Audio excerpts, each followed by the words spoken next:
Hello నమస్తే. Welcome to my channel భయ. ఈ ఛానల్ కొత్తగా చూస్తున్నట్టయితే ముందుగా సబ్స్క్రైబ్ చేసుకోండి. అలాగే నేను చెప్పే వీడియో నచ్చితే మాత్రం అందరికీ షేర్ చేయండి భయ. అయితే ఈరోజు మన టాపిక్ వచ్చేసి మన 'పుష్ప 2' నుంచి అయితే నిన్న ఒక సాంగ్ అయితే వచ్చింది భయ. ఫీలింగ్ సాంగ్స్ అని చెప్పేసి తెలుగులో వచ్చింది. యాక్చువల్గా ఇది మలయాళంలో ఫస్ట్ వదిలారు, అది ప్రోమో టైప్లో. కాకపోతే తెలుగులో మాత్రం నిన్న వచ్చింది. నిజానికి ఈ సాంగ్లో అసలు సాంగ్ అక్కడ పక్కన పెడితే అసలు వాళ్ళిద్దరు స్టెప్పులు ఉన్నాయి భయ, ఊర మాస్ లెవెల్లో ఉన్నాయి. అలాగే అసలు వాళ్ళిద్దరిని కొట్టే కప్పులే లేదు అన్నట్టుగా వాళ్ళైతే చేశారు భయ. నాకు చాలా ఇదనిపించింది, చాలా సూపర్ అనిపించింది. ఇంకోటి వచ్చేసి మన అల్లు అర్జున్ అన్న చెప్పినట్లుగా అసలు అల్లు అర్జున్ అన్న ఏ రేంజ్లో డ్యాన్స్ అయితే వేశారో అసలు రష్మిక మేడం కూడా అదే రేంజ్లో డ్యాన్స్ వేసింది అని చెప్పారు. సేమ్ అదే టైప్లో వాళ్ళిద్దరూ వేశారు. అసలు చూస్తుంటే మనకు నిజంగా అసలు వేరే లెవెల్లో ఉందనిపించింది నాకైతే.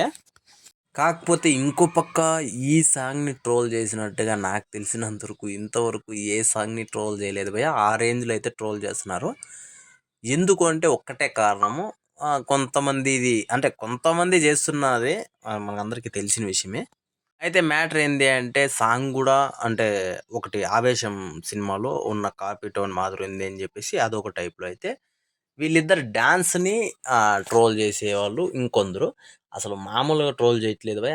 ఇది నిజంగా అల్లు అర్జున్ అన్న చూస్తుంటే మాత్రం చాలా బాధపడతాడు. అసలు ఏందిరా బాబు ఈ గోడు అన్న టైప్లో ఆలోచిస్తాడేమో. ఆ రేంజ్లో అయితే ట్రోల్ చేస్తున్నారు. నిజంగా నాకైతే చాలా బాధ అనిపించింది. అయితే ఇదంతా పక్కన పెడితే ఈ ట్రోలర్స్కి మాత్రం ప్లీజ్ దయచేసి ట్రోల్ చేయడానికి కూడా ఒక్క చిన్న లిమిట్ ఉంటుంది. ప్లీజ్ దయచేసి ఆ లిమిట్ వరకు చేయండి, మిగతా కొద్దిగా ఆపండి. అంటే కామెడీగా చేసేవైతే సూపర్ ఉన్నాయి. కాకపోతే కొన్ని సీరియస్‌గా అయితున్నాయి అవి. అవి కొంచెం బాలేదు. ప్లీజ్ అంటే నేనేదో సపోర్ట్ మాట్లాడుతున్నాను కాదు. కాకపోతే కొద్దిగా బాధ అనిపించింది. ఎందుకంటే వాళ్ళు పాపం చాలా కష్టపడి చేసింటారు కదా! దాని గురించి. అయితే మీరేమనుకున్నారో కింద కామెంట్‌లో తెలియజేయండి భయ్యా.